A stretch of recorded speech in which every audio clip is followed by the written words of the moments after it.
hablando Maxi, no tiene incidencia sobre este costo total, sobre la determinación del mínimo de la función que me va a dar este costo, este lote económico. Porque esa cantidad económica a pedir se produce cuando el costo de ordenar y el costo de almacenar son iguales. Esto, acuérdense que son dos funciones, y cuando esas dos funciones se igualan, ¿sí? Entonces ahí me da el lote económico. Y ese es el mínimo de la función. ¿Se acuerdan cómo se sacan los mínimos de la función? ¿Alguien se acuerda? Sí, con las derivadas de criterios de la primera derivada. Bien, primera derivada. Por eso es que la fórmula del lote económico se genera, o sea, si yo tengo que hacer la demostración de cómo llego al lote económico, lo que hago es derivar para llegar a ese mínimo de la función del costo total que está dado por la igualdad entre el costo de almacenar y el costo de ordenar. Y en eso el costo de comprar no tiene incidencia, solamente me va a decir que al costo total, que es el equilibrio entre el costo de almacenar y el costo de ordenar, le tengo que sumar lo que gasté en comprar. Bien. ¿Se entiende? Sí, perfecto. ¿Sí? Sí. ¿Alguna otra pregunta? ¿No? Profe, entonces, lo único que hace el costo de la unidad es desplazar la curva del costo total hacia arriba o hacia abajo, digamos. O sea, hacia arriba, porque siempre le voy a tener que sumar. Pues yo voy a decir, mira, lo que te conviene, considerando que vas a comprar, vas a pedir lo que necesitas para consumir durante una semana, entonces ponele que sea lo que gastas, tenés que alquilar un freezer para guardar eso que necesitas. Entonces, ese costo de alquilar el freezer y el costo de ir a buscar las cosas para llenar el freezer no tiene que ver con lo que te cuesta con lo que llenas el freezer. Eso, digamos, si compras cosas muy caras o muy baratas, no va a tener incidencia sobre el tamaño del lote económico. ¿Se entiende? Sí. ¿Sí? A ver, ¿alguien más que pregunte? Profe, este sería un ejemplo específico que se llama EOQ. ¿Hay otro modelo que se lleva a cabo en la industria? Bueno, en realidad el modelo de lote económico es un modelo bastante, a ver, es usado porque es un modelo muy simple. La única dificultad, podemos decir, que tiene es en encontrar el costo de emisión por ahí, ¿no? Porque el costo de emisión, por ejemplo, si yo digo, uy, pero sí, lo único que hago es llamar por teléfono, ¿sí? Y uso, no sé, me tienen 15 minutos armando la orden, pero bueno, ya está. Y capaz que no me doy cuenta de que además tengo un costo de armar las especificaciones técnicas, o sea, un tiempo de armar las especificaciones técnicas, y otros costos que no estoy viendo, entonces digo, uy, el costo de emisión es nada, más o menos. Y no es cierto eso. De todos modos, es un modelo tan simple que en general, digamos, en general se lo usa. Tiene como desventaja la falta de precisión, porque cuando yo voy a, miren, por ejemplo, cuando yo voy acá, ¿sí? Cuando yo voy a pedir una cantidad y se va consumiendo esa cantidad hasta que llegue a ese punto, llega la reposición, el modelo está suponiendo que siempre pasa lo mismo, que este intervalo de tiempo que está en el eje horizontal es, por ejemplo, absolutamente siempre una semana. Y no tiene en cuenta que, por ejemplo, podría ocurrir que llegado si este fuese el punto de reposición, o sea, en este momento, cuando voy consumiendo, consumo, tengo que pedir para que el producto llegue en ese momento. Yo les pido, por favor, que si hay algo que no se entiende, ahí no me avisen, porque como no los estoy viendo a todos, entonces yo creo que están callados porque entienden. Entonces, si ese fuese el punto en el que tengo que reponer, por ejemplo, se trata de un kiosco, a donde cuando me quedo con 10 paquetes de cigarrillos, tengo que llamarlo al vendedor y decirle, che, tráeme. Entonces, ¿qué va a pasar? Yo sé que esos 10 paquetes de cigarrillos, que son esta cantidad, los 10 paquetes, ¿sí? Acá voy a tener 10, esos 10 paquetes me alcanzan para este periodo de tiempo. Por ejemplo, esos 10 paquetes yo los vendo en 3 días. Entonces, una vez que han transcurrido, por ejemplo, 4 días de la semana, llego a que me quedan solamente 10 paquetes, le pido al proveedor y al cabo de 3 días llega la reposición.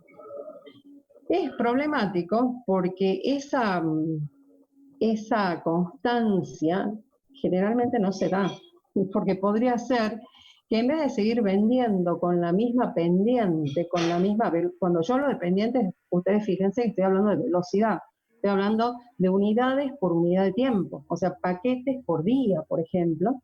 En vez de seguir esa pendiente, capaz que lo que hace es esto, ¿no?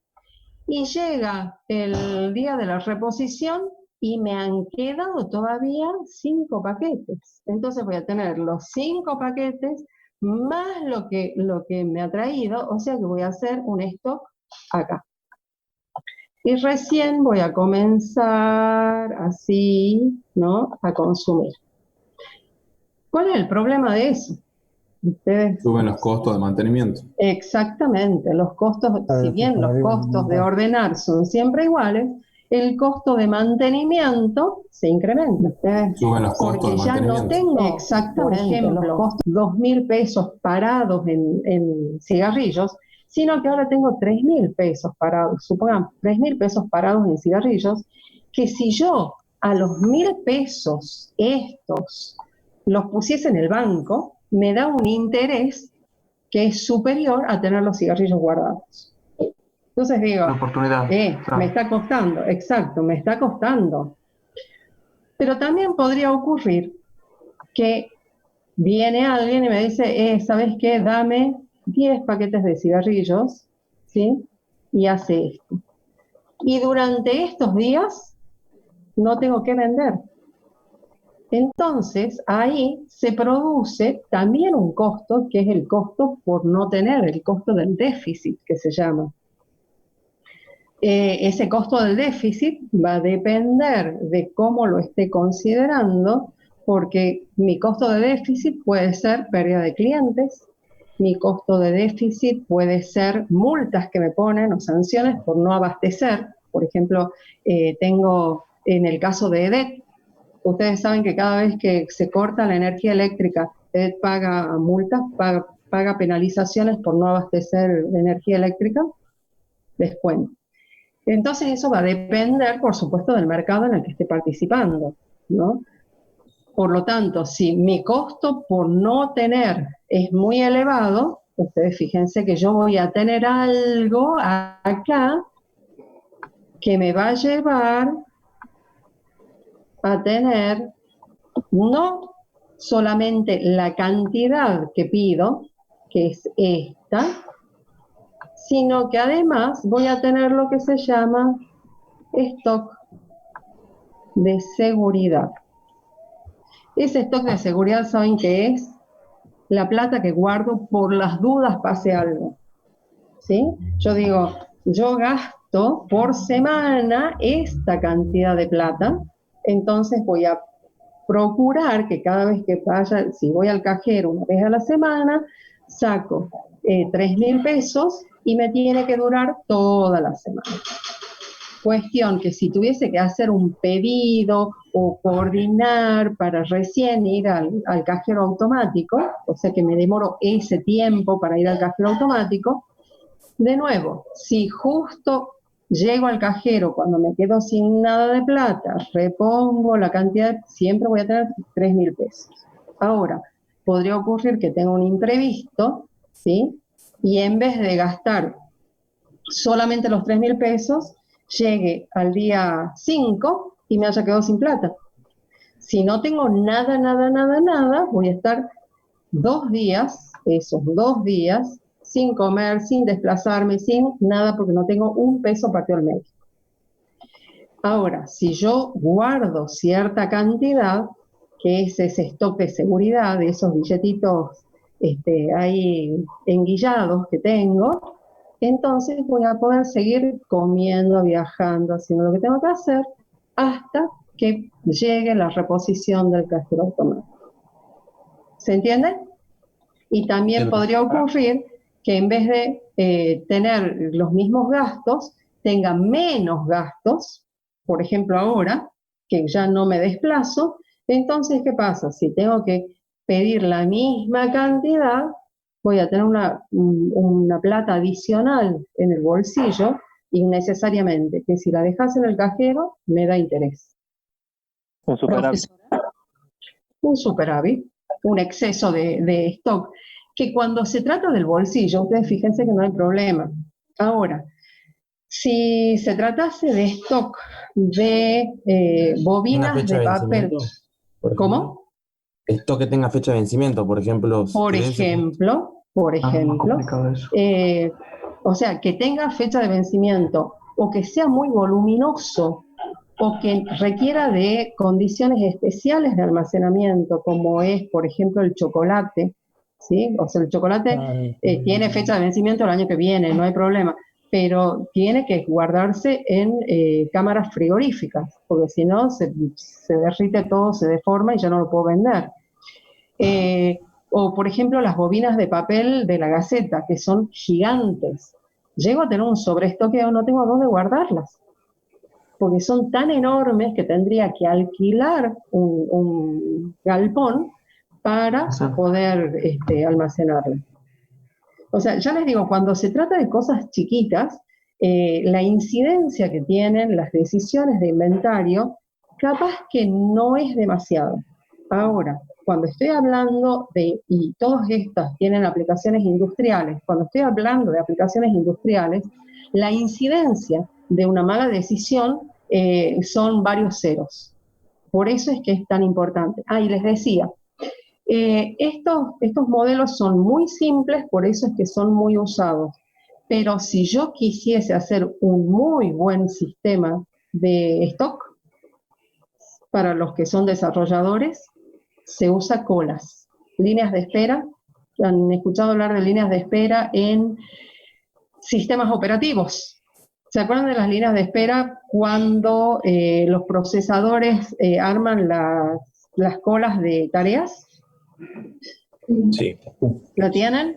¿Sí? Sí. Bueno, cuando pasa eso, acuérdense que los procesadores pueden tener Round robin, diferentes eso, ¿verdad? disciplinas. ¿Cómo? El tipo, por ejemplo, de round robin en el cual se dividían los procesos, o estoy confundiendo con otra cosa.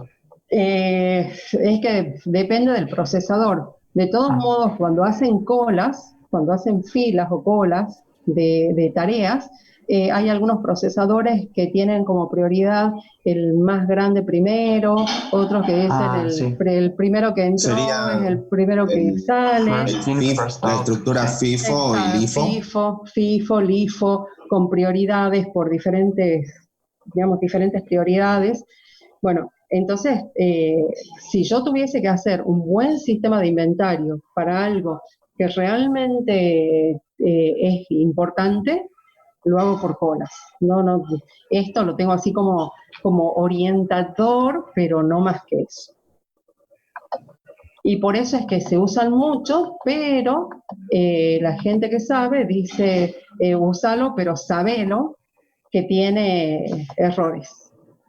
O sea que lo más seguro es que tenga errores. No ocurre lo mismo, estoy hablando de los modelos determinísticos, ¿no? Con los modelos probabilísticos tenemos un poquito más de éxito. No, con eso sí. ¿Qué más? Profe, con respecto al análisis de sensibilidad, ¿tiene algo que ver con esto de que posee errores este modelo? Exactamente. Pasa que en todo lo que es investigación operativa, yo les cuento que hay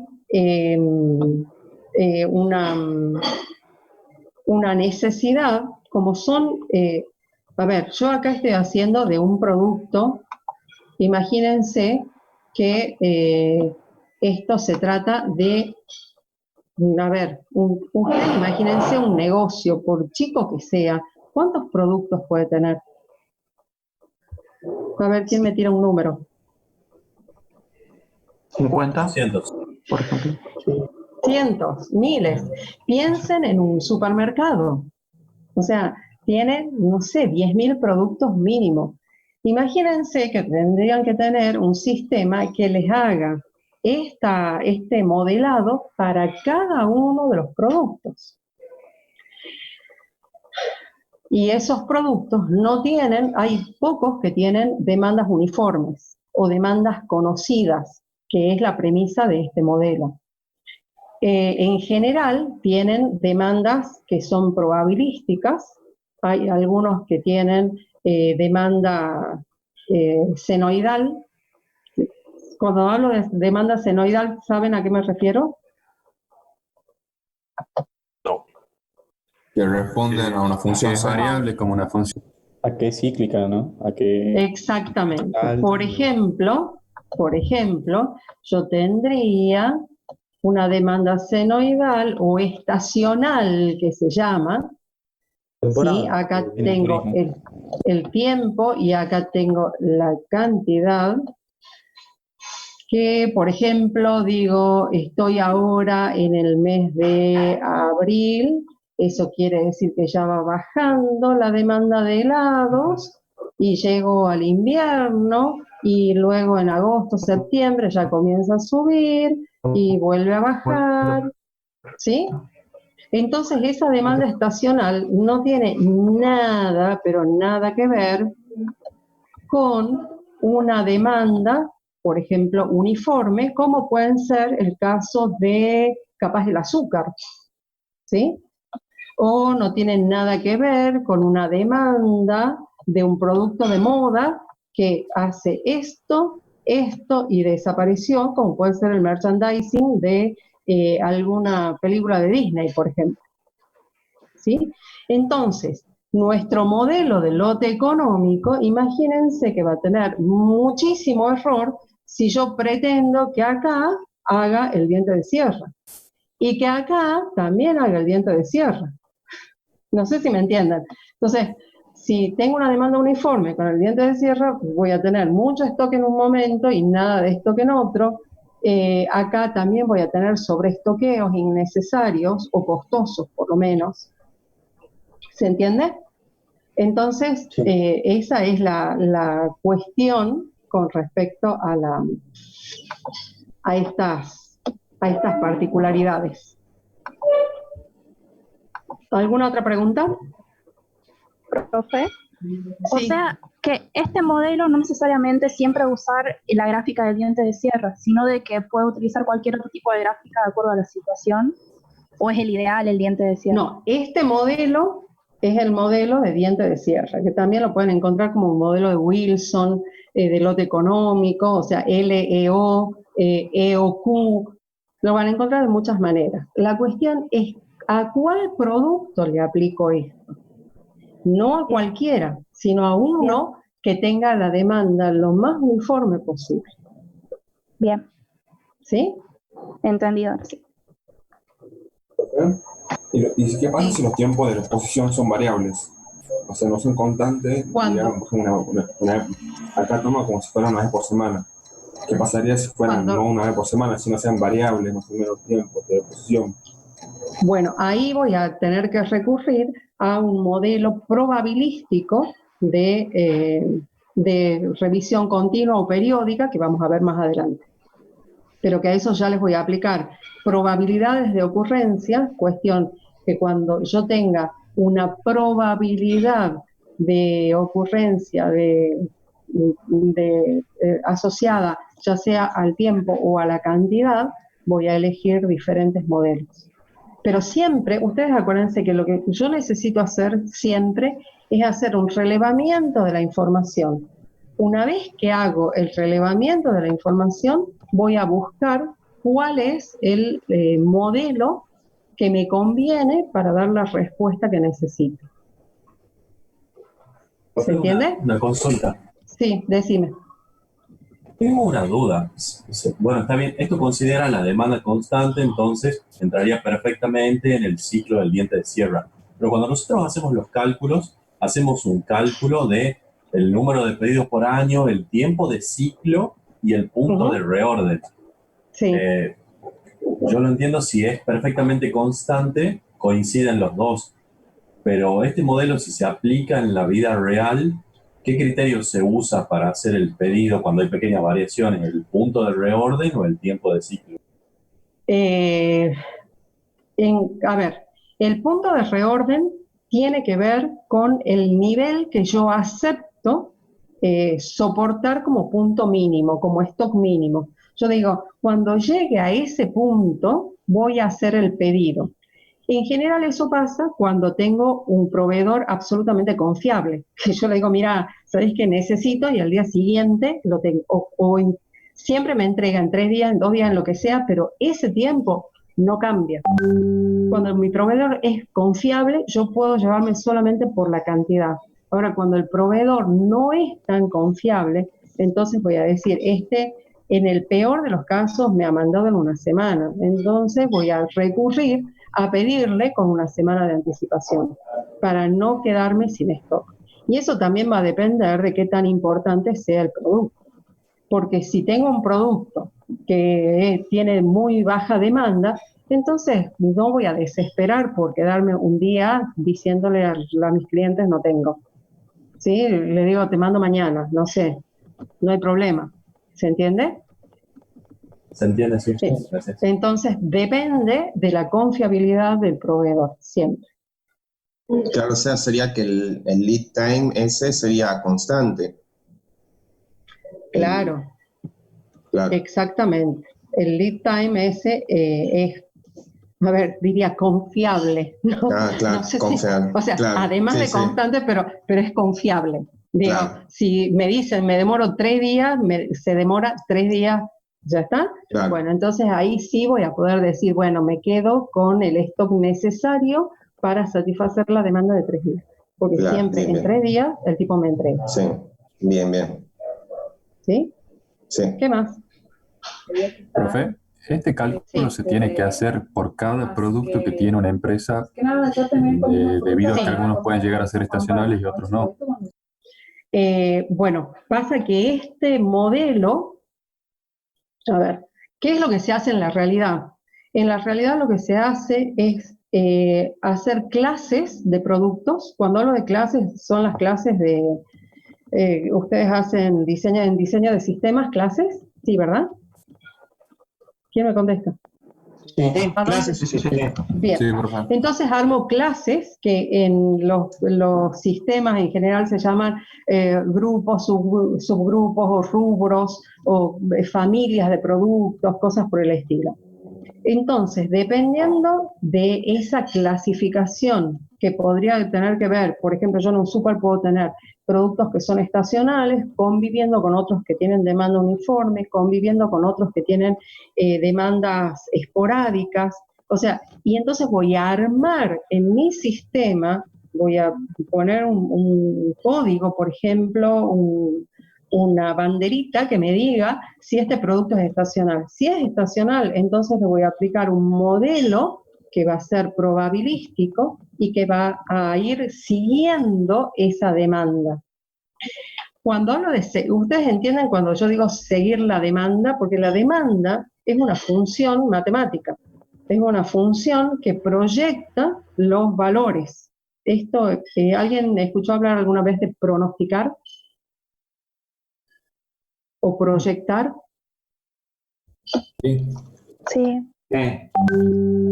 Cuando yo hago pronósticos, a ver, voy a seguir dibujando acá. Cuando yo hago proyección, lo que hago es decir, esto es lo que vino pasando hasta ahora. Esto es el momento actual. Dado ese comportamiento, entonces supongo que va a continuar con la misma pendiente. Uy, cada vez peor. Bueno, claro ejemplo supongo sería que lo que va... estamos viendo hoy en día del virus, digamos. Lo que hacen los países. Exactamente, exactamente. Entonces, lo que se hace es aplicar, en el caso de que sea una recta, por ejemplo, ¿se acuerdan de la distancia de 2 puntos de una recta? Que decía, este punto es la diferencia entre, y tengo una pendiente. Bueno, eso es análisis 1. Acá no vamos a enseñar menos de esta manera análisis 1, pero la cosa es que yo hago una proyección. En esa proyección va a depender si la fórmula que aplico es de una recta, me va a salir esa proyección. Si la fórmula que aplico es de la función seno, entonces hace esto y va a seguir proyectando de esta manera. Si la fórmula que aplico es logarítmica, es exponencial, entonces de esa manera van a ser las proyecciones. Y tiene que ver con el comportamiento del producto. O sea, con el comportamiento histórico y qué es lo que pasa después. Entonces, ahí están las clases de productos. Si yo tengo productos que responden a este comportamiento, entonces los voy a tener en una clase de demanda, por ejemplo, linealmente ascendente, y les voy a aplicar un modelo matemático. Si tengo una clase que son los productos estacionales, voy a aplicarle otro modelo que va a ser estacional.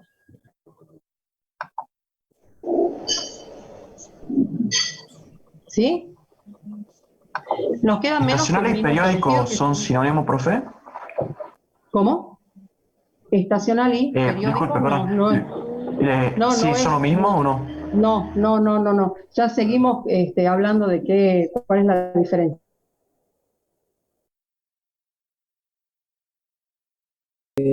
Para decirle que en el cronograma de actividades estaba viendo que los días, o sea, las fechas como que estaban mal puestas.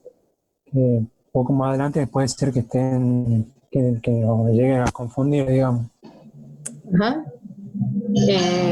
Igual, sí. Les cuento, formalmente se supone que las clases empiezan el 13.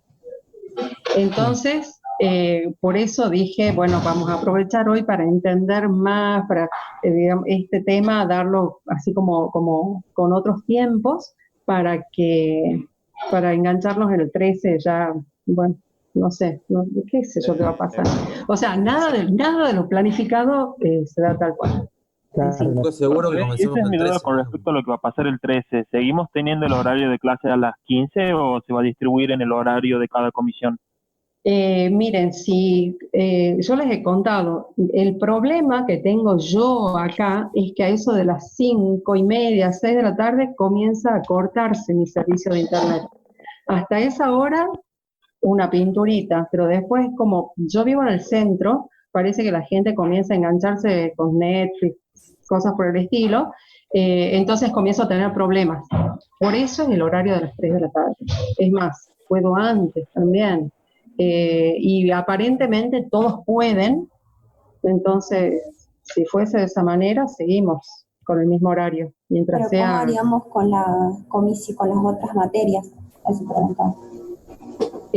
Bueno, si hay alguien, si me dicen que si les dan horarios digamos a las 3 de la tarde, bueno, ahí lo arreglamos. Nada en esta época se puede programar con anticipación. O sea, ¿para qué me voy a preocupar por algo que capaz que nunca ocurre? No, sigamos y cuando se presenta un problema lo resolvemos. Y si no, seguimos así. Listo, gracias, profe. Profe, yo le estaba preguntando entonces en el video pasado, antes de que se corte, si era lo mismo la función estacionaria a la función periódica, o sea, con No. demanda periódica o demanda estacionaria, quiero decir. No. La demanda estacional implica una función senoidal. Imagínate una función senoidal. Mientras que lo periódico implica intervalos de tiempo iguales. ¿Sí? Vamos a hacer el ejemplito. Yo cuando tengo estacionalidad, hablo de esto. ¿Sí? Hablo de amplitudes de ciclo, de tendencias, porque podría tener una senoidal ascendente, senoidal descendente, podría tener montones de cosas. En cambio, cuando hablo de periodicidad, estoy hablando de tiempos. Estoy hablando solamente de esto. Entonces yo podría tener una lineal ascendente, pero que voy controlando, por decirlo de alguna manera, periódicamente. Cuando hablo de periodicidad, estoy hablando del caso de preventistas. Ustedes han escuchado que los preventistas pasan por los negocios, tipo una vez a la semana a levantar pedidos. Dicen, vamos, pasa a levantar pedidos una vez a la semana o cada no sé cuántos días. ¿Escucharon eso? Sí. Sí. ¿Sí? Bien. Sí. Eso es periódico. Entonces, cuando el tipo, a ver, vamos a hacer acá, dice que el tipo viene una vez a la semana. Cuando yo, vamos a seguir con el ejemplo del EOQ, he pedido esta cantidad, voy consumiendo, y cuando viene el sábado o el lunes, digo, mira, la cantidad que me queda en stock es esa. Por lo tanto, lo que le debería pedir es, por ejemplo, tengo 10 unidades en inventario, le pido otras 10 para llegar al stock máximo. A la semana siguiente, en vez de tener ese comportamiento, he vendido más, no sé por qué, ¿sí? Y viene ahí, llega y le digo, ay, qué suerte que llegaste, porque no tengo nada. Entonces, en vez de pedirle 10 unidades como la semana anterior, le pido 20 para llegar al stock máximo, ¿sí? Entonces, lo periódico implica nada más una cuestión de frecuencias en el tiempo. Lo estacional implica una velocidad, una demanda. ¿Se entiende? Esto es velocidad, esto es frecuencia. ¿Juan? Sí, perfecto, estoy entendiendo, estoy justamente anotando eso. Sí. Muy bien, muchas gracias, profe. ¿Alguna otra preguntita? ¿Gentes?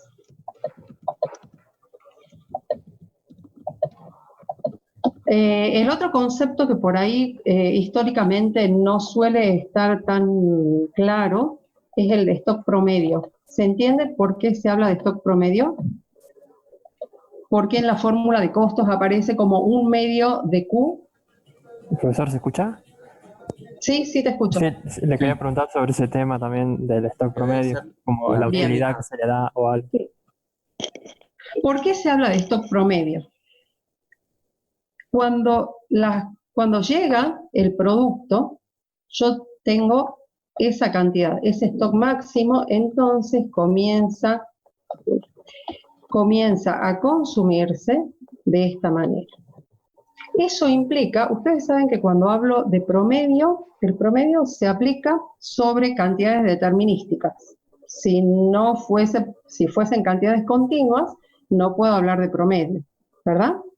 O sea que cuando yo hablo de tiempo promedio, en realidad estoy hablando mal, porque estoy hablando de la media del tiempo, que es diferente de un tiempo promedio. Entonces, los promedios son promedios aritméticos. Eso implica que si yo tuviese que calcular el costo de mantener esta cantidad durante todo este tiempo, voy a tener que hacer la sumatoria de el costo de mantener 100 unidades, más el costo de mantener 90, más el costo de mantener 80, más el costo de, ¿sí? Todos esos costos, entonces voy a tener 100 más 90 más 80 más todas las mediciones que hago dividido en la cantidad de mediciones. ¿Se acuerdan que se calcula así el promedio? ¿Alguien se acuerda? Sí. Bien. Entonces, como la demanda es constante, o sea, la velocidad de consumo es constante, es exactamente lo mismo que calcular el promedio de la medición inicial más la medición final, ¿sí? Más 0 sobre ¿cuánto? Sobre 2. Por eso es que es Q sobre 2. Pero porque el modelo, insisto, implica, o sea, toma como supuesto que la demanda es uniforme. Que la demanda, perdón, es constante, no uniforme, sino que es constante. Se consume a cada intervalo de tiempo exactamente la misma cantidad. Por lo tanto, dice, profe, sí. el inventario promedio entonces no tiene en cuenta el stock de seguridad ni el sobrestock. No. El stock de seguridad siempre va a ser un costo adicional que yo tenga. Siempre es un costo adicional. Bien. ¿Alguna otra pregunta?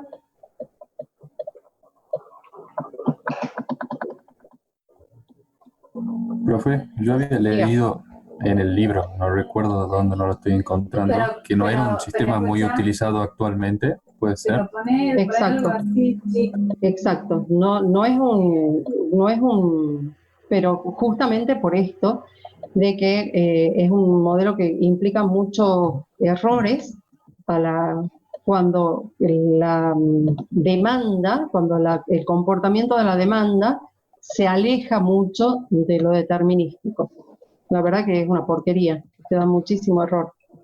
Así, una porquería, Claro, no sirve. No sirve. Y sobre todo, a ver, ustedes acuérdense que la mayoría de los libros, y por eso es que mucho libro, no estamos recomendando. Les decía, no mucho libro, porque los libros suelen ser viejos. O sea, para que nosotros tenemos, el Anderson es una edición, si no me equivoco, del 2012.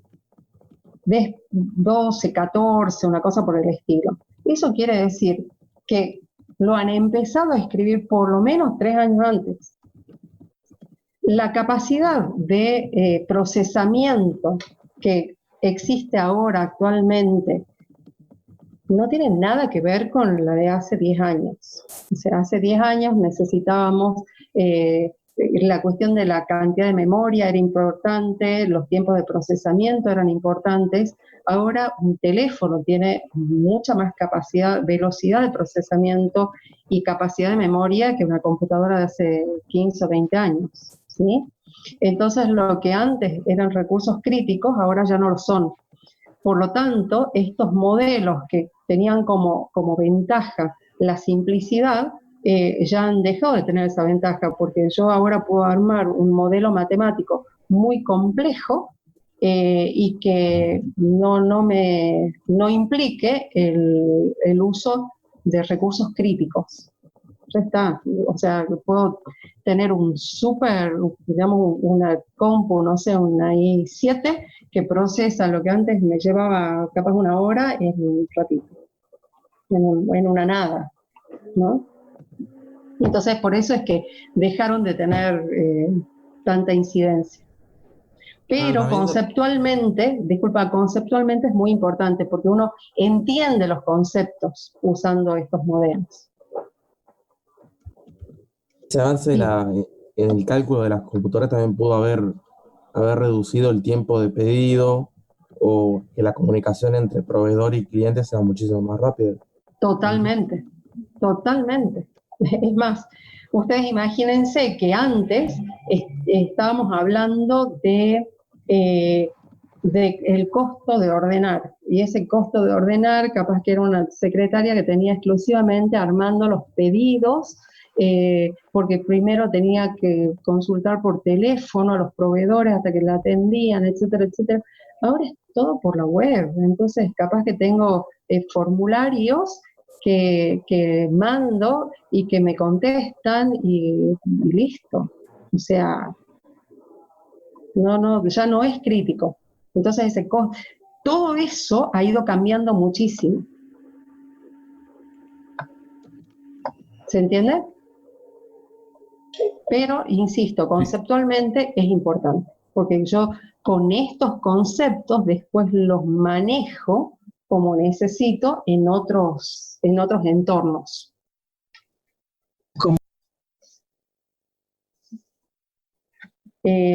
No sé quién estaba hablando. Chao, profesor. Por ejemplo, también he visto que cuando se aplica, por ejemplo, los descuentos por mayor y que cambian los precios, también se usaba otro modelo, digamos, Exacto. que era una de las ventajas que tenía digamos. Exactamente. Porque cuando tenés descuentos por cantidad, este costo total que está en colorado ya no es el único que voy a tener en cuenta. Claro, sino que voy a decir, para esta cantidad tengo en colorado, pero si por el precio me da un lote acá, ¿sí? Supongamos, me dice que la cantidad óptima a comprar es esta, entonces seguramente el costo de almacenamiento, como voy a tener mayor cantidad, el costo de almacenar va a ser más alto, ¿sí?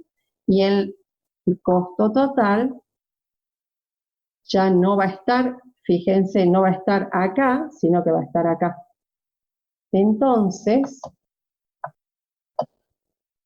les decía, entonces el costo total ya va a ser ahí el mínimo. ¿Sí?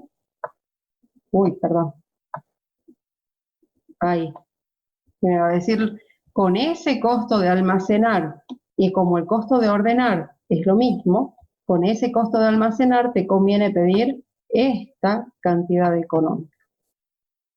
Y si tuvieses un costo de almacenar más bajo, a ver, lo vamos a poner en verde, si tuviese un costo de almacenar más bajo porque el producto es más barato, entonces el costo total, fíjense que ahí se produce el mínimo, entonces el costo total ya va a ser ahí. ¿Sí? O sea, si el producto es más barato, me conviene comprar más, si el producto es más caro, me conviene comprar de a menos cantidad. Porque lo que tiene incidencia es el costo de almacenar, no el costo de ordenar. Eso es lo que estabas viendo. Por eso es que se producen diferencias de costos. ¿Profesora? Sí. Eso es suponiendo que la curva de costo de emisión no cambia. ¿Cómo, disculpa? Eso es suponiendo que la curva de costo de emisión no ha cambiado. Por supuesto, es que el costo de emisión dice, si yo pido 1 o pido 20, es exactamente lo mismo. O sea, no es que suponga, sino que es así. A ver, no me imagino, solamente si tratase de, por ejemplo, fletes de cosas muy importantes que implique, o lo traigo en un contenedor, o necesito 2 contenedores, o cosas por el estilo, ahí recién va a tener incidencia. Pero mientras tanto, ese costo que está, a ver, yo para aplicar estos modelos lo que hago es determinar cuáles costos son dependientes de la cantidad y cuáles son independientes de la cantidad que se pide. Entonces, lo que es independiente de la cantidad que se pide, eso es costo de ordenar. Profe, una consulta. Digamos, las curvas estas no tienen que guardar ninguna relación obligadamente, ¿verdad? Es simplemente de acuerdo a un estudio, pueden ser la curva de costo total, podría ser incluso ir más para abajo o incluso más alta, ¿verdad? O sea, no Por guardan supuesto. relación entre sí. Por Perfecto. supuesto, porque como decía recién, va a depender del costo de almacenamiento. Si yo tuviese productos que necesito almacenar refrigerados, entonces el costo de almacenamiento va a ser mucho más alto y en ese caso la curva del costo total va a ser más empinada. Inclusive, una pregunta que siempre se hace tipo examen, ¿no? Es, si tuviese que pedir una cantidad superior o inferior al lote económico. O sea, esto me dice, lo óptimo es que pidas 8.5 barriles de aceite. Entonces la pregunta es, ¿pido 9 o pido 8? A ver, Nico. ¿Entero de la empresa puede ser? No. Donde el costo total sea menor. Tiene que hacer la diferencia para saber cuál de los dos. Nada de diferencia. Mirando Puede ser por la esto. pendiente de la derecha inverso contra la izquierda. Ajá. La pendiente de la derecha más chica, por lo tanto, me Yo conviene pediría pedir menos por el costo es menor si pido de menos que si pido de más. Yo pediría menos. Mira, el costo. A ver, vamos a suponer, exagerando, que esto es 8.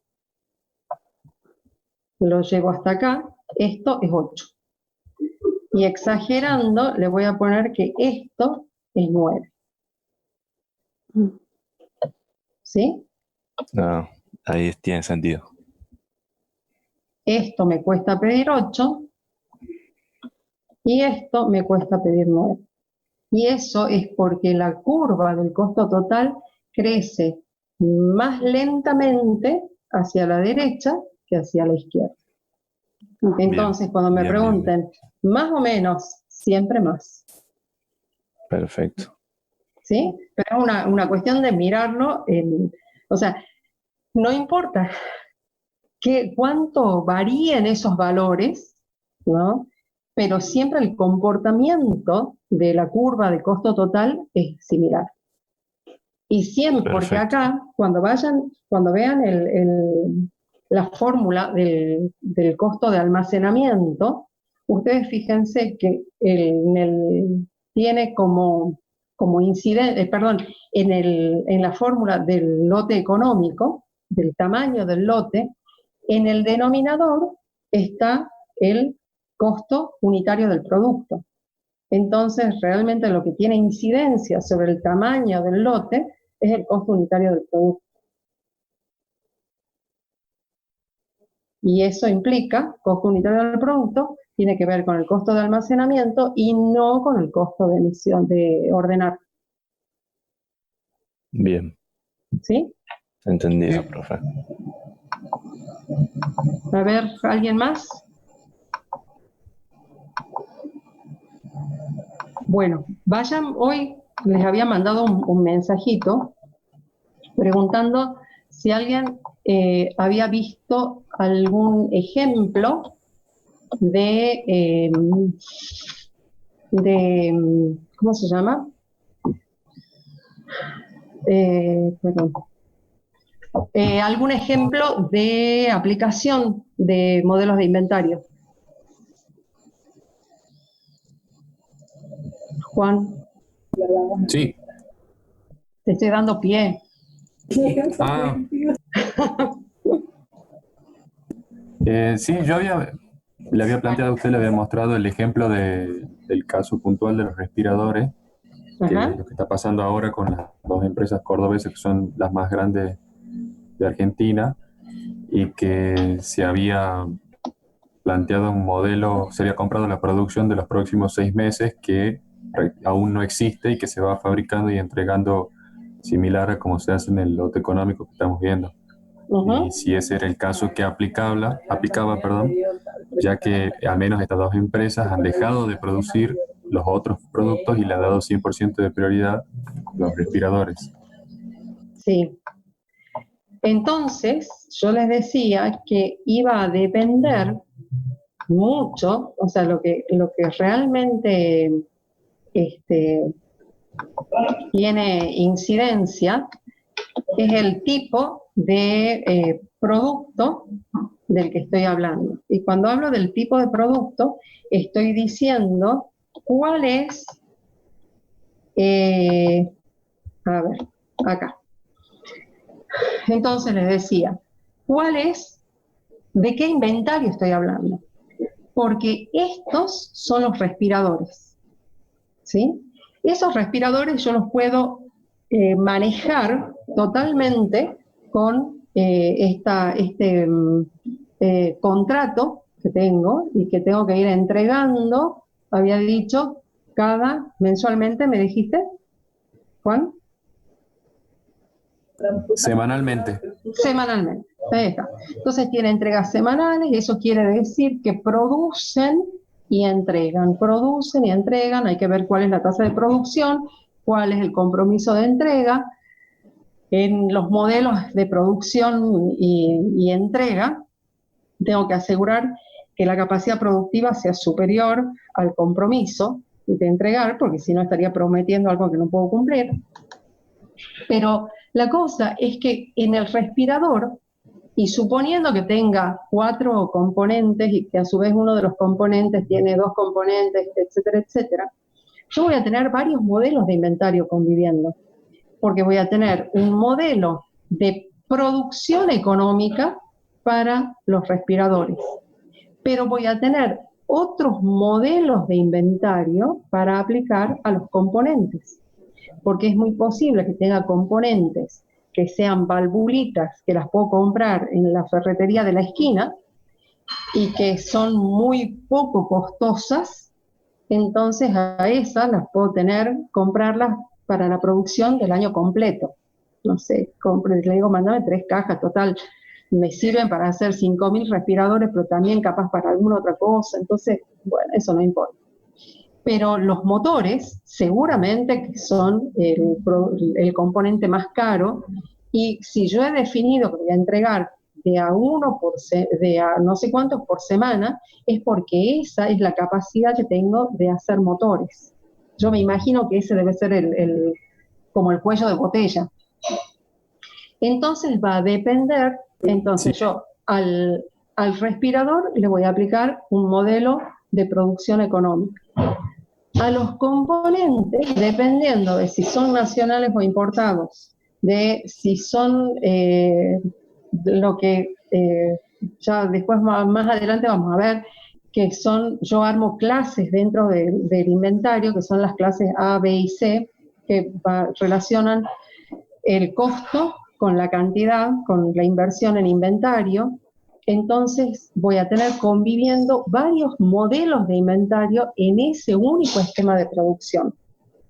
Lo que sí está claro es que como lo que hago es producir, no se trata de un modelo de lote económico de compra, sino de producción.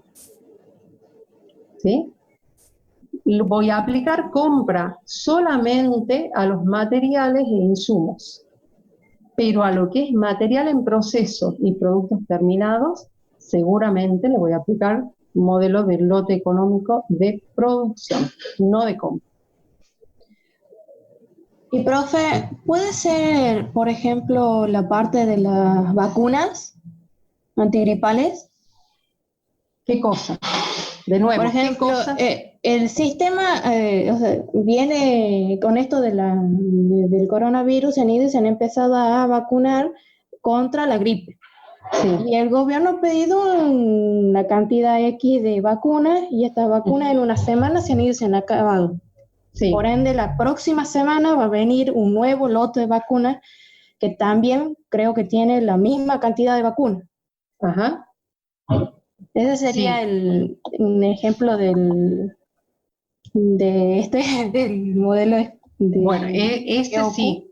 Nada más que ustedes fíjense que de nuevo el gobierno debe haber pedido, o sea, los pedidos no los hizo en enero, en marzo, sino que los debe haber hecho en noviembre, diciembre, cuando no se sabía de esta pandemia.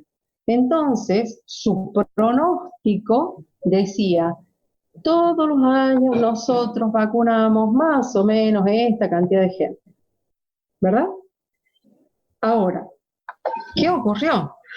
Este pronóstico se ha ido al carajo, porque la cantidad de gente que demanda vacuna ahora es esta. Por lo tanto, cuando llega la primera partida, que es para esta cantidad de, o sea, esto es ahora, ¿no? Cuando llega esa cantidad de vacunas, que es esta, tengo esto de déficit. Por lo tanto, tengo que volver a pedir, el gobierno tiene que volver a pedir, ¿sí? Y sí, por supuesto, en el caso de las vacunas, seguro que es lote de compra, porque no hay producción en el medio, es pura compra. ¿Algún otro ejemplo?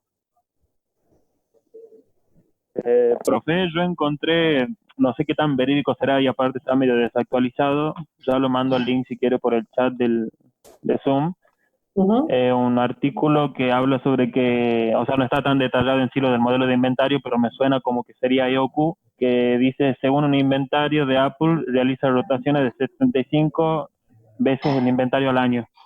Sí. Bueno, ese es otro parámetro que se usa dentro de los inventarios, que se llama índice de rotación de inventario. Ahí está, chicos, en el chat está está compartido el link.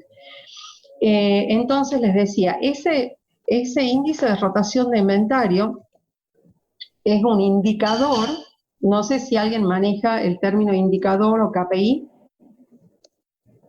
¿alguno en sus trabajos? ¿No? No, yo no. Esos indicadores son valores, son parámetros que se tienen en cuenta para tomar decisiones. Entonces, Sí, volvamos. KPI lo usamos usualmente en el uso de las aplicaciones, que es la parte que más se usa de las aplicaciones, rendimientos. Sacamos muchos datos. En sistemas industriales también lo vemos mucho de cuarto, la materia. Bueno, tal cual. Pasa que como no muchos hacen sistemas industriales, por eso no les hago mención. Pero la cosa es que esos indicadores yo los uso para tomar decisiones. El índice de rotación de inventario me sirve para entender cuántas veces yo agoto el stock. O sea, no quiere decir que se agote literalmente, pero cuántas veces se agota el stock. De modo tal que yo tengo algunos productos que son muy baratos y que me dan muy poco margen de utilidad, pero que sin embargo, como rota tanto, me conviene seguir teniéndolo. Volvamos al kiosco. En el kiosco yo tengo cigarrillos que dicen que dejan muy poquito margen, pero se vende tanto que me conviene tenerlo. Mientras que tengo, por ejemplo, whisky, que por cada whisky le gano el 70%, pero para vender un whisky me tengo que amacar. O sea, que la plata, la utilidad que consigo vendiendo productos que tienen un alto margen de rotación, se compensa con otros que tienen baja rotación. Y en el caso de Apple, es un indicador importante, porque dice, si rota 75 veces en el año, ¿me has dicho? ¿Así es? O sea que cada 3 días es como que agoto inventario y vuelvo a reponer. Es buenísimo. O sea, imagínense que ustedes inviertan en comprar algo para vender. En 3 días lo venden completo, pueden comprar y reponer y así permanentemente. Pero un súper producto. ¿Algo más? Yo estaba imaginando ahora un caso más o menos. Yo no sé si. Sí. Bueno, más o menos con lo que estaba explicando, pero más creo que está relacionado a lo de producción. Por ejemplo, yo vendo Avon. Sí. Y en esta campaña, Avon obviamente siempre está produciendo todo tipo de productos, desde ollas, productos cosméticos, maquillajes, todo tipo. Bueno, Y en esta campaña, por ejemplo, con todo el tema de la cuarentena y el coronavirus, dejó de producir todo eso, pero solamente produce productos esenciales. Por ejemplo, jabones líquidos, desodorantes. Entonces, yo pensándolo de esta forma, es como que ellos disminuyeron todos los demás productos o todo lo que era de home fashion, que es como lo de hogar, vamos a decirlo así, y incrementó, o sea, lo que es productos esenciales, que solamente son 3 o 4 categorías de productos, no todo lo que incluye. Bien. Y eso, claro, y eso tiene que ver con la rotación de inventario que ellos pretenden, tienen que ver con entender la demanda. O sea, yo insisto, estos modelos de administración de inventario me sirven para tomar decisiones. Y ¿se acuerdan en la primera clase cuando les decía, las decisiones ingenieriles buenas no son las técnicamente buenas solamente, sino las que son contextualmente buenas? Entonces, en este caso, Avon entendió el contexto y dijo, ¿para qué vamos a seguir vendiendo tupper para poner fideos individuales si lo que necesita ahora la gente son estos productos esenciales? Claro, y para que ellos no pierdan tampoco, porque los transportistas dicen que no le dejan transportar otra cosa que no sea productos esenciales. Por supuesto, sé que pero por eso suspendieron todo, y ellos inteligente y mantuvieron de última, porque también nosotras no pierden en todo caso, y nuestros que como toda una cadena prácticamente. Claro, claro. Bueno, ¿entienden? Ahí están. Y ya después en la otra materia vamos a ver qué tipo de tomadores de decisión hace falta en cada nivel de la organización. Son diferentes tipos de tomadores de decisión. ¿Sí? Profesor, una consulta. Un minuto, sí, diga. Sí, disculpe. ¿Estos modelos de inventario son aplicables al capital humano? La verdad que aplicables a competencia, lo podés encorsetar de esa manera, pero es muy posible que te dé mucho margen de error. Porque, sí. Porque recién cuando escuchaba que hablaba de la rotación, me hacía acordar a la rotación también de lo que serán los changarines, las personas que se dedican a la agricultura, que ellos tienen que ir cambiando de producto o lo que ellos hacen. Justamente por eso, porque cambia la demanda, y entonces ellos tienen que ir por otro lado para seguir produciendo. Claro. Seguimos chateando en todo caso, porque ya se corta. Bien. Ahí está, ya enganchamos. Cuando yo hago la planificación de mano de obra, por supuesto que considero cuántas horas de mano de obra me hace falta. O sea, ¿cuál es la capacidad de un centro de trabajo para hacer frente a la producción? ¿Sí? Y en ese caso es que yo podría decir que tengo un stock de competencia humana, o sea, de habilidades, de skills, que le llaman en los ambientes de la informática. Es bastante complejo, pero sí. Sí, sí. Bien, gracias. ¿Alguien más tiene algo? Sí, una pregunta. ¿Este tipo también de modelo económico afectaría lo que se utilizaría, quiero decir, en lo que son las empresas frigoríficas? En todo. Sí, en todos. Yo leí el tema de los concesionarios de autos. Decían que no tenían, o sea, no habían actualizado los precios porque había una demanda muy baja, entonces el stock era muy alto para lo que ellos están acostumbrados a tener siempre. Y lo asocio con lo que sería el costo de mantener los autos de guardados, digamos. Claro. Sí. No, la verdad que el mundo de todo lo que son inventarios es fabuloso, porque absolutamente en todas partes hay inventarios. Cuando un supermercado define cuál es la capacidad de su playa de estacionamiento, lo que está haciendo es un cálculo de inventario, porque está diciendo los espacios para que los clientes estacionen es el inventario que yo dispongo para asignar a los clientes. Son como productos, es un servicio que le doy, pero son como productos, tal cual.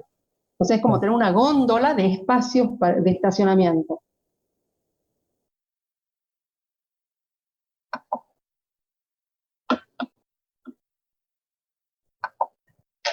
Bueno, esperamos un ratito y seguimos.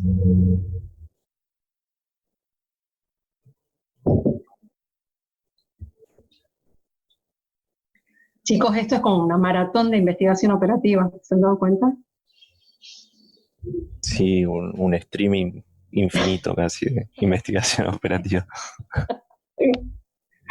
Pero ya les digo, es importante,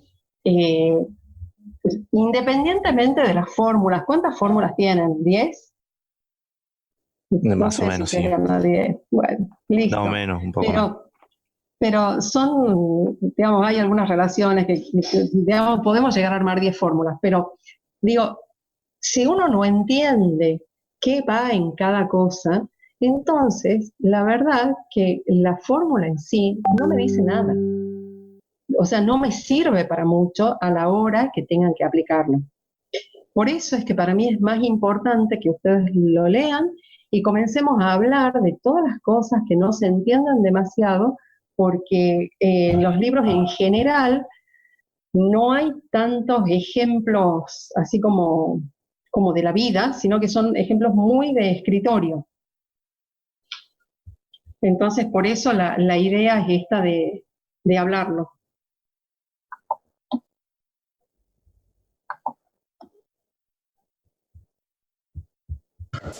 Bueno, ¿seguimos? Ya vamos en 54. Bueno, ¿quieren 5 minutitos para descansar? ¿O para ver algo más?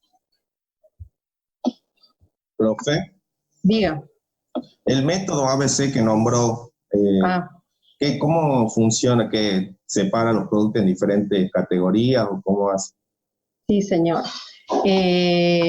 La curva ABC, que vamos a ver más adelante, por eso no hay que desesperar, la curva ABC habla de una clasificación y que de paso les cuento que no es una clasificación que se use solamente para productos en inventario, sino que también se usa para segmentaciones de mercado.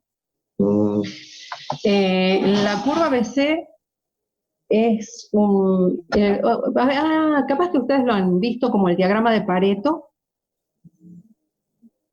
¿Alguien lo ha visto? El principio de Pareto también. Principio de Pareto. Claro, sí, sí. ¿Sí? Que dice que hay pocos productos o pocos elementos que implican, por ejemplo, en el caso de inventario, mucho material, mucho capital almacenado en inventario. A ver, sigo con mis dibujos crueles. Entonces, dice, les cuento que yo no uso, tengo la mala costumbre de no usar mouse, entonces, por eso hago cualquier cosa. Ya voy a hacer las cosas más mejor. Bueno, entonces les decía, si esto es la cantidad y acá tengo plata, o sea, plata en inventario, que sería el costo total, entonces dice, hay poquitos productos que implican una cantidad de plata en inventario. Luego hay una cantidad que, por ejemplo, esto capaz que llega al 10%, ¿no? Y acá llega al 70%, mientras que hay otros que son un 30% más, o sea que llega a un 40% del inventario, que implica un 25% más, o sea que acá estamos en el 95%, Y finalmente hay otra cantidad de productos con el que llego al 100% del inventario y con el que llego al 100% de la plata inmovilizada en inventario. Entonces, uniendo esos puntos, armo lo que se llama la curva ABC. Entonces dice, si yo controlo esta parte, estos productos nada más, voy a estar controlando el 70% de la inversión. Claro. De hecho, que cuando eso llevado a segmentación de mercados, dice, si yo puedo venderle a este 10% que tiene el 70% del poder adquisitivo de la población, entonces, ¿para qué voy a hacer mailing y esfuerzos sobre toda la población si me concentro en estos pocos que son los que gastan mucho? Claro. ¿Sí? O sea, por muy cruel que suene, es exactamente así. ¿Para qué me sirve la curva ABC? Por ejemplo, si fuese, una promoción de camionetas Mercedes, de unas CV Mercedes superautomáticas tipo naves espaciales, entonces voy a publicar la propaganda en la Gaceta, ¿o será que voy a buscar revistas de negocios? ¿O será que voy a hacer todo un material de promoción y les voy a dar a los clientes, a los que ya alguna vez compraron o que tienen autos de alta gama, y solamente les voy a ofrecer a eso? ¿Para qué voy a hacer una inversión, supongamos, de 200.000 pesos en medios gráficos, en programas de radio de LB7, ¿sí? Si yo lo que tengo que hacer es a esos 200.000 pesos transformarlos en agendas de cuero o algo por el estilo y mandarle a esa gente pudiente que yo sé que tengo chance de vender. Claro. En el caso de los inventarios, esta curva ABC, ¿cómo funciona? Dice, de todo lo que yo tengo almacenado, voy a tener montones de cosas, pero montones de cosas, que son el 60% en unidades, pero que son nada más el 5% en plata. Imagínense, en una oficina, estos son resmas A4, clips, capas lapiceras. A esos voy a tener a alguien controlando uno por uno para ver si se han perdido, si lo están usando mal, o destino a quien controla, a que controle, por ejemplo, las computadoras que hay, capaz escritorios, no sé, o si estoy vendiendo, imagínense que venda productos de oficina, acá voy a tener agendas de cuero, voy a tener lapiceras muy caras, voy a tener otro tipo de productos y a eso sí los voy a controlar. De hecho, cuando ustedes van a, no sé, tipo Copiteca, esas librerías caras, que hay muchas cosas, van a ver que las lapiceras súper caras, los productos realmente costosos, estos que son los A, están en vitrinas con llaves. Y cuando uno necesita, le tiene que decir al vendedor, quiero eso, y va y lo saca, porque perder uno de estos implica un gran perjuicio para el inventario.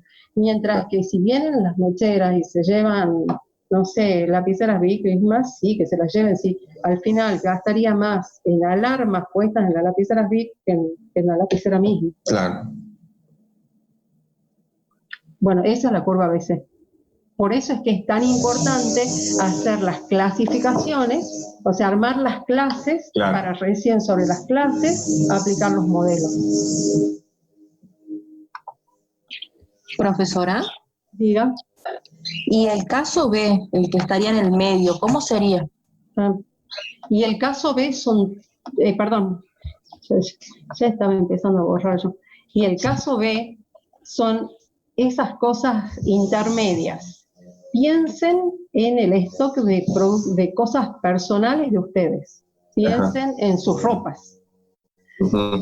Yo no sé, si hay alguien obsesivo de los relojes o obsesivo del calzado, entonces capaz que esto no aplica tal cual.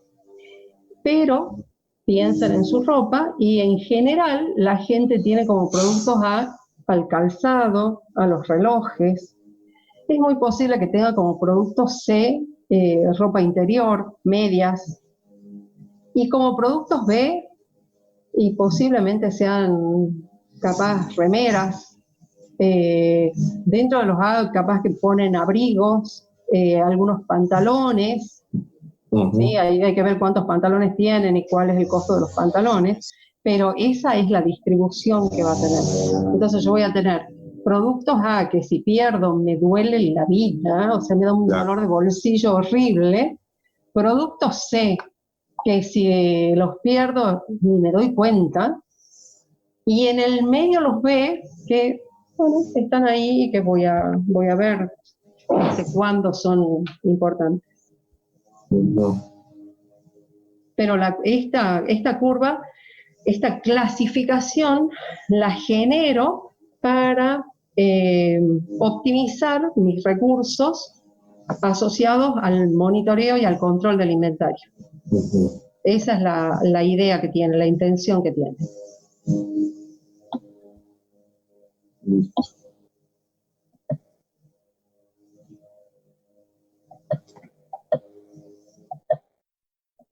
¿Algo más?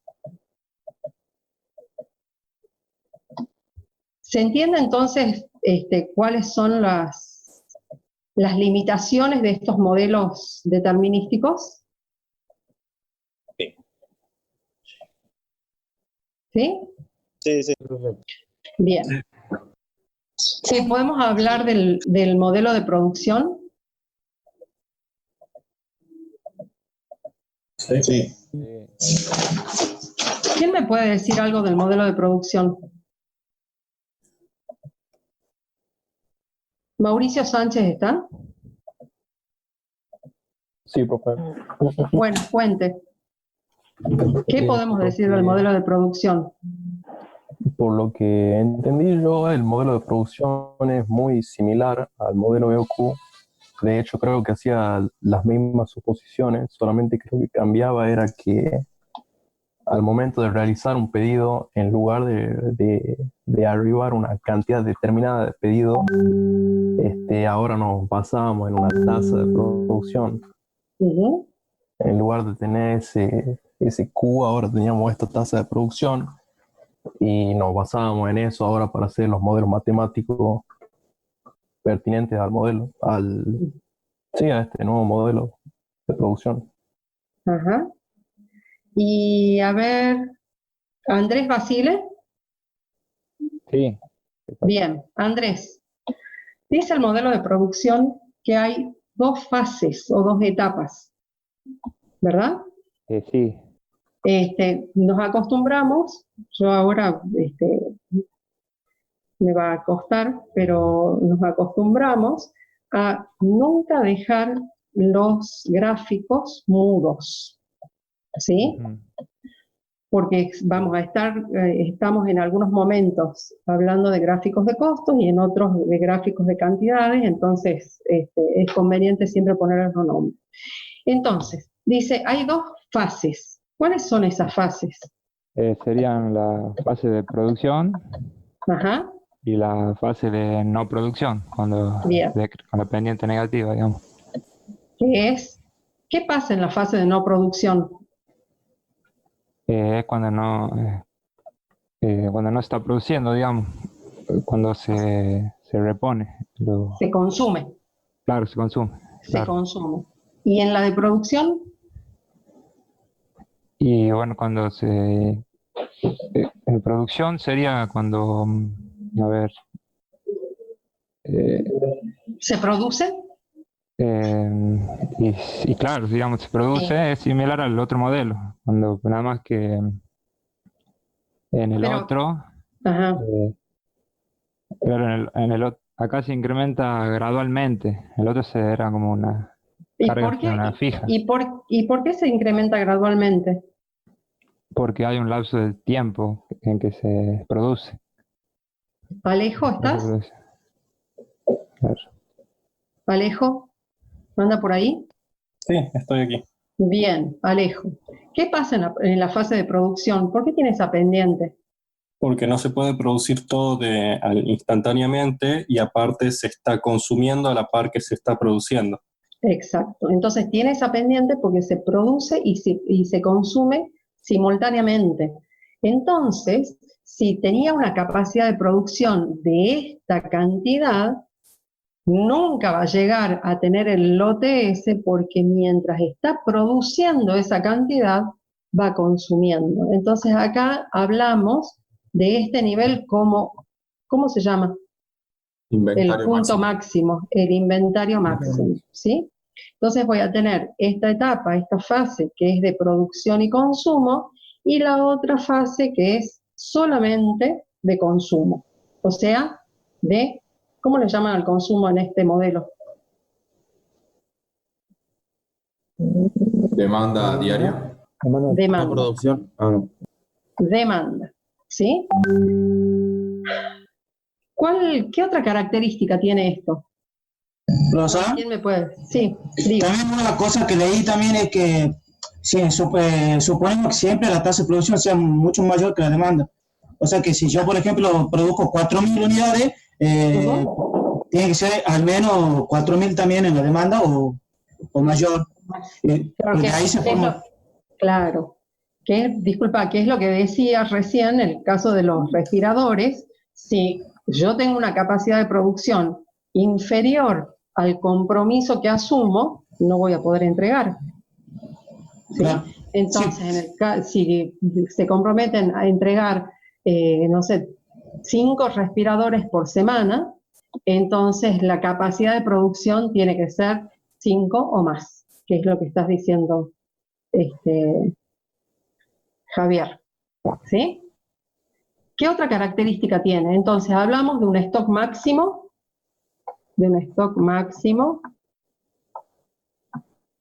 ¿Qué más? El número de días que hay en una fase de producción. ¿Qué pasa con eso? Y nos sirve para saber cuál va a ser el inventario máximo, digamos. Ajá. Porque esa P, ¿qué es? Esa es la tasa de producción que hay por día, digamos, la diaria. La Cuando D yo sería hablo- la demanda diaria. Bien, acuérdense que tanto P como D son velocidades, ¿sí? Cuando yo hablo de tasa, estoy hablando de unidades por unidad de tiempo, y cuando hablo de demanda, también hablo de unidades por unidad de tiempo. Nosotros en operativa siempre vamos a estar recalcando el análisis dimensional, porque por ahí puede ocurrir que se confunda y que alguien piense que no estamos hablando, o sea, que alguien confunda las cosas y esté, por un lado, produciendo unidades, o sea, pensando que produce unidades solamente, sin considerar la unidad de tiempo, y que consume cierta cantidad por unidad de tiempo. Entonces, tiene que estar, si yo los comparo, si opero con ellos en el mismo polinomio, tienen que tener las mismas unidades. ¿De acuerdo? ¿Qué más podemos decir de este modelo? Los costos fijos que tiene en la fase de producción. Bien. ¿Cómo se llama ese costo fijo? ¿El costo de preparación? El costo de preparación, que también lo encontramos por ahí como costo de setup. ¿Ordenar? Pasa que es un costo de ordenar, pero también se le llama setup. ¿Sí? Sí. Ese setup es exactamente lo mismo que el costo de ordenar, pero de ordenar la producción. Que también en ambiente de producción se llama liberación de orden. ¿Sí? O sea, eso es Es algo, yo en general voy a decir costo de setup para diferenciar del costo de ordenar de cuando hablamos de comprar. ¿Sí? Entonces, cuando hablamos de setup, estamos hablando de todos los costos asociados a preparación de máquinas para que estén en condiciones de producir. El costo de setup en el caso de un horno, por ejemplo, yo quiero hacer panes y tiene que llegar a 180 grados. Antes que eso no puedo meter el pan en el horno porque no tomaría el punto, saldría cualquier, no sé, no se levanta, no sé. Entonces, ese costo de setup está dado por el costo del gas que insume que el horno llegue a esa temperatura. ¿Se entiende?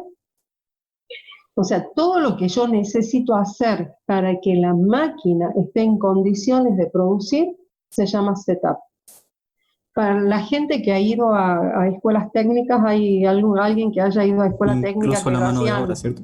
Sí. Por supuesto. Bueno, a eso voy. ¿Impuestos, profe? ¿Qué cosa? ¿Impuestos puede ser un ejemplo o no? Si yo puedo hacer un prorrateo sobre esa máquina en particular, entonces te digo que sí. Ah, perfecto. Listo. Pero tiene que ser sobre esa máquina. Listo. Cuestión que pueda ser desde la máquina a la orden de producción. ¿Sí? ¿Profe? Entonces, sí, decime. Por ejemplo, en el caso de la pintura al horno, cuando se utilizan algunas piezas metálicas, que, por ejemplo, si uno lleva algo muy pequeño, no te lo hacen porque tiene un costo fijo muy alto para poder hacer funcionar. ¿No sería el ejemplo de lo que usted está hablando? Exacto, o sea, porque si no, a ver, ¿saben? Una vez me ha pasado el caso de las vidrierías. Las vidrierías, debe ser que están hartas de ir a tomar medidas a las casas, pero bueno, la cuestión es que, por ejemplo, yo tenía que reponer un vidrio que supongamos me costaba 10 y el que vengan a tomar la medida y después colocarlo me costaba 100. O sea, eso es el setup. Si yo iba a comprar el vidrio y le pedía las medidas, me cobraron 10 pesos, pero por venir, tomar la medida y luego venir a colocarlo, eran 100 pesos. Ese es el setup. En el caso este de las pinturas que estás hablando, ocurre lo mismo. Dirían, mira, pintar esto te cobro 50 pesos, pero como tengo que preparar el horno solamente para vos y la preparación me cuesta 200, te tengo que cobrar 250. Es exactamente eso. Claro. ¿Sí? ¿Qué más tenemos? Sí. Yo cuando hablaba del caso de los respiradores, creo que yo me confundí, no me refería al modelo anterior, sino a este modelo. Exacto. Por eso te decía, por eso cuando chateábamos te decía, tenés que ver a qué te estás refiriendo. Porque cuando hablo del respirador, estoy hablando de producto terminado que le corresponde este modelo. A los materiales del respirador sí le aplicamos el otro modelo. Entonces, cuando yo miro algo, miro una fábrica sobre todo, tengo que ver qué modelos voy a aplicar para cada tipo de producto. Por eso en la presentación, en la primera presentación decía, hay que entender que no se trabaja solamente con productos terminados, sino también con material en proceso, con materia prima, con insumos, y que dependiendo de qué sea el producto, va a ser el modelo que elija.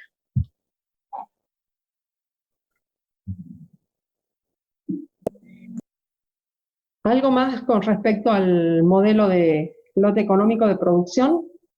¿Profe? Sí.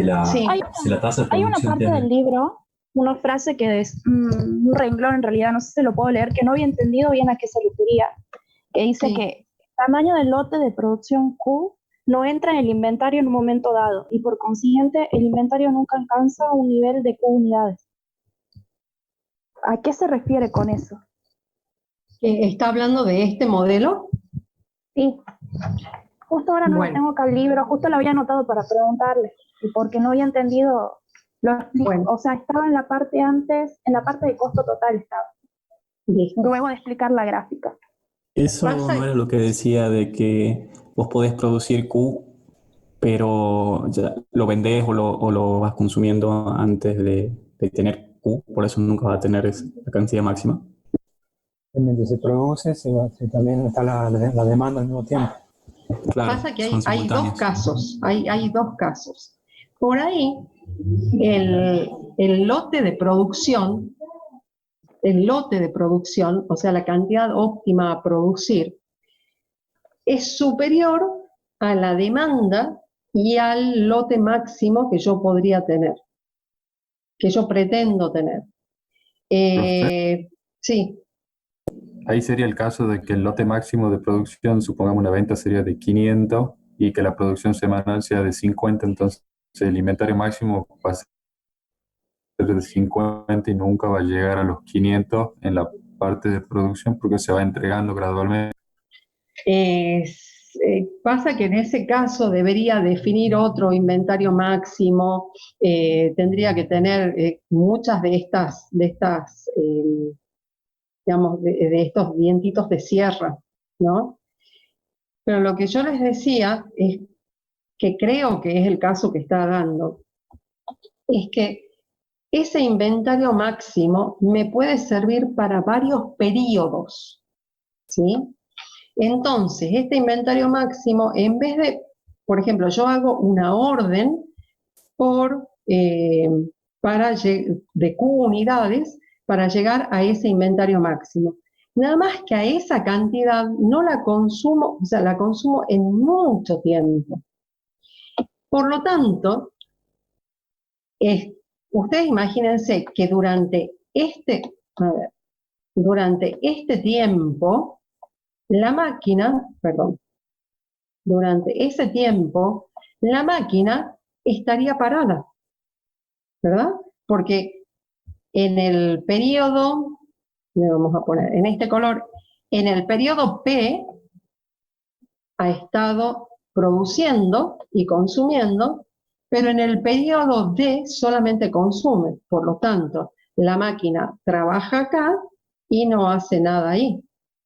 ¿Estamos de acuerdo? ¿Se entiende? Alguien que me diga que sí. Bien, gracias. Eso se podría dar, por ejemplo, en la última etapa de la zafra. No digo durante toda la zafra porque nunca paran las máquinas, sino que paran cuando tengan que parar, digamos, paran hasta que vuelva a arrancar de nuevo. En el caso de los ingenios se da una cosa muy particular que no responde. Yo podría asimilarlo a esto, sí lo podría asimilar, pero como la zafra son unos meses y luego es inactividad total, entonces no se da esta continuidad. Por lo tanto, lo que es de periodo único que se llama, ¿sí? Ese periodo único es un modelo probabilístico que aplica para esos casos, que no tiene la chance de después ordenar más, porque dice, hay dos tipos, bueno, acá ya me estoy metiendo en otras cosas, pero hay dos tipos de cadenas de suministro, ¿sí? Esas cadenas de suministros son una, pongamos esto. Entonces les decía, las cadenas de suministro, unas que son push y las otras que son pull. Unas son impulsadas por la demanda, ¿sí? Son arrastradas, generadas por la demanda, y las otras son generadas por la oferta. En el caso de la caña de azúcar, la producción está generada por la oferta, está generada porque hay que moler la cantidad de caña que haya para moler. Mientras que en el otro tipo de productos dice, hay una demanda y hay que satisfacer la demanda, entonces voy a poner la materia prima necesaria para satisfacer la demanda. En este caso, que es lo que vos estás diciendo de la caña de azúcar, no es así, sino que sería una producción, la producción de toda la cantidad de caña de azúcar, digamos la molienda de toda la caña y la producción de azúcar, para después consumir solamente. Pero esto sería el año siguiente. si vamos al caso sería el año siguiente. ¿Sí? O sea, lo podemos modelar de esa manera. Pero en el caso, a ver, vayamos a una panadería o alguna otra fábrica. Disculpe que la interrumpa. Yo tengo entendido que el ingenio todavía sí sigue moliendo, pero muele la cantidad de caña que ha quedado, digamos. Pero por eso, es la caña de la temporada. Es la caña de la temporada. Termina la temporada de caña, se ha cosechado toda la caña y ya no hay qué más hacer. Se terminó. A eso voy. Este ejemplo que les estoy dando es algo que tiene continuidad, que cuando la máquina está parada para este producto, puede estar funcionando, puede estar activa para otro producto. ¿Se entiende? O sea, que yo voy a hablar de una producción, interpreten que esto sería otro ciclo. No hay puntos muertos de maquinaria. No, lo ideal es que no haya puntos muertos. O sea, de hecho, por eso los ingenios son tan costosos, porque tienen, ¿cuántos? 6 meses, creo, que no hacen nada. O sea, hay que mantener toda la infraestructura para nada. Entonces, les decía, acá voy a tener para el producto azul una etapa de producción y una etapa de demanda. ¿Sí? Y posiblemente tenga un producto, a ver, esto que es marrón, que arranque desde acá, ¿sí? Hasta ahí y comience a demandar. O sea que cuando empiece de nuevo el rojo, ahí termino el marrón. Y la máquina está siempre ocupada y voy haciendo esto.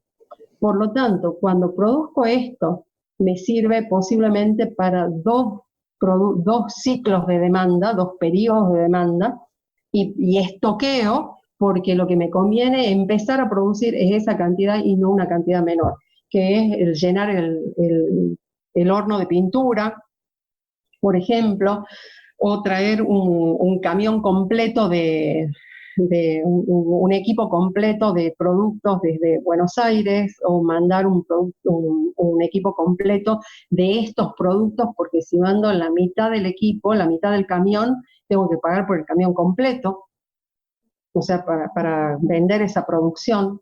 ¿Se entiende? ¿Agustín? Sí, profe, disculpe, no me podía desmutear. No hay problema. Profe, Pero, en el caso de... Sí. Una pregunta, ¿no? Si en el caso de que estemos en la etapa de que la fábrica no trabaja, digamos, consecuentemente el costo de setup no va a ser cero, digamos, como hemos visto en el modelo anterior. Sí. En el EOQ. Pasa que el costo de setup siempre está asociado a una orden de producción. No es Entonces, cuando hablamos del ingenio, estamos hablando de la orden de producción de la caña de azúcar, pero porque se da la particularidad que cuando empieza la producción es como una sola y única gran orden de producción. Porque cuando para, se paró el ingenio y hay que un setup de 96 horas, o sea, costosísimo. Pero digo, el setup está asociado a la orden de producción, no a la fábrica. No solamente a la máquina, sino a la orden de producción, o sea, a Q. Q es el que tiene setup. Q es el que tiene setup. Perfecto. Profe, claro, porque en base... Perdón, seguimos. Disculpa. Sí, y los tiempos de mantenimiento de la maquinaria, porque como está constantemente sin tiempo muerto de las máquinas, va a haber un momento como para, no sé, hacer el mantenimiento. Sí. ¿Qué pasa con eso? Bueno, ¿Cómo llevarían a cabo esas actividades? No sé si está dentro de la materia esa parte. No es algo que, o sea, si yo tengo que hacer un relevamiento y me dicen, la máquina esta, además de producir, tiene un tiempo de mantenimiento, entonces lo tengo que programar como un tiempo muerto, por ejemplo, como un tiempo muerto en el que tengo que hacerle mantenimiento, que capaz que el mantenimiento es recalibrar y cosas por el estilo, para recién empezar la otra producción. Que eso Si fuese mantenimiento, la verdad, ¿cómo se llama en producción? Cuando es así como que termino de usar la máquina y armo otra partida, eso se llama tear down. Ya les escribo. Eso se llama tear down o desarmar el setup. Sí, sería, o sea, es otro costo. Si querés asociarlo al mantenimiento, puede ser mantenimiento. Y depende de la fábrica, porque en el caso del ingenio, están todo el tiempo produciendo, les hacen mantenimientos que son preventivos o correctivos, y cuando termina la zafra, se le hace el mantenimiento anual, que se llama un mantenimiento planeado, y eso sí es un mantenimiento como único. Perfecto. Pero no todas las fábricas funcionan de la misma manera, cada fábrica tiene y cada máquina tiene su particularidad. También puede pasar que utilicen maquinaria y suplente, digamos, que la reemplace a eso cuando esté en mantenimiento y así. Sí, por supuesto. Puede que haya líneas paralelas y, por ejemplo, máquinas que hacen lo mismo y que cuando una está en mantenimiento, la otra está funcionando, como es el caso en las usinas eléctricas, por ejemplo. En las usinas de producción eléctrica siempre hay lo que le llaman un muleto, cuestión que cuando una entra en mantenimiento, actúa la otra, si fuesen dos nada más, porque como necesitan un nivel de servicio del 100%, entonces tienen que tener una que esté reemplazando a la otra. Si no fuese ese el caso, está parada la línea porque están haciendo mantenimiento y está parada, y final. Claro. O sea, eso también ocurre. Está parado por mantenimiento y está parado por mantenimiento. Por ejemplo, en el caso de las empresas embotelladoras, los mantenimientos los suelen hacer en invierno, porque la demanda baja. Entonces dicen, esta línea está en mantenimiento y, por ejemplo, se discontinúa por unos días la producción de, no sé, de coca, de vidrio retornable. ¿Sí? Por 2 días, porque la línea está en mantenimiento y después vuelve. Por supuesto que antes, ¿qué hacen? Estoquean para que el público no note que la línea está fuera de servicio. Sí, ya depende de cada situación, digamos. Todo depende, todo. Por eso les decía, la aplicación de modelos no es mágica. Uno tiene que hacer un análisis de todo, aplicar los modelos y después dar una propuesta que no es solamente el resultado del modelo, sino que es un resultado integral.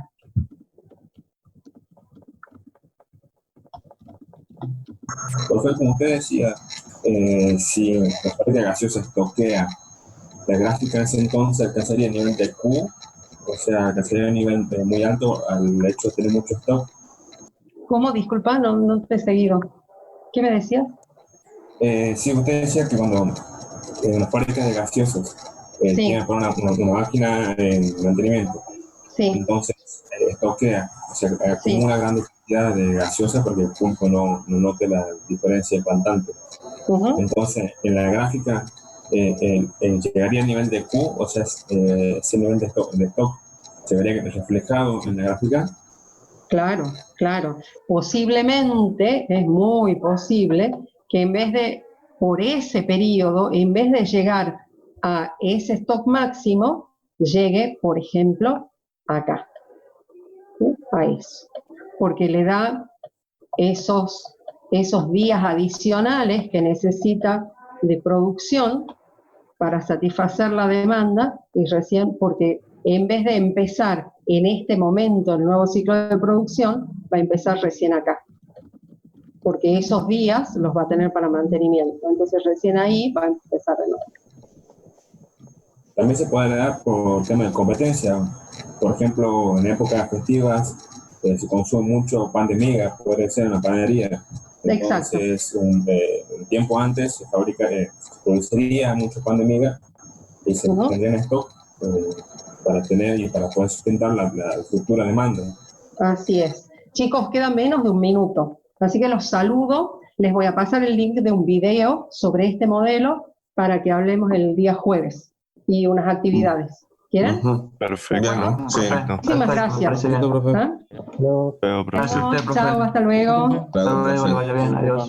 Pronto.